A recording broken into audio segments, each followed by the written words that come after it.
The overall goal of this procedure is to generate monodispersed water and oil microdroplets for biological studies using a capillary-based, centrifugal, axisymmetric, co-flowing microfluidic device.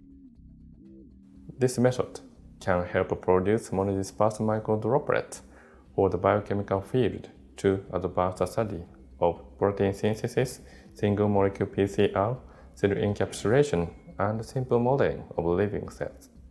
The main advantages of this technique are that it is easy and adjustable. It requires less than a microliter of sample solution and can produce monodispersed microdroplets of the required size. Demonstrating the procedure will be Morita, a postdoc from my laboratory.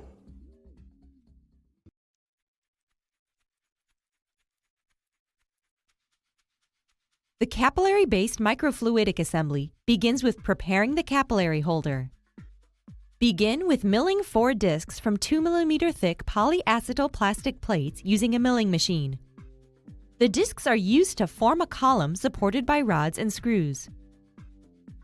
Using M2 screws, assemble the plates. First, from discs 1 and 2, assemble the bottom of the holder. Then, shorten the screws by cutting them in the threaded sections.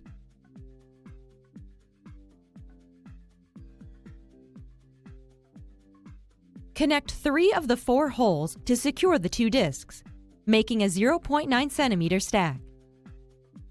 Similarly, assemble the top part of the holder from discs 3 and 4. Use 2 of the holes in each plate to connect the plates. Make the stack 0.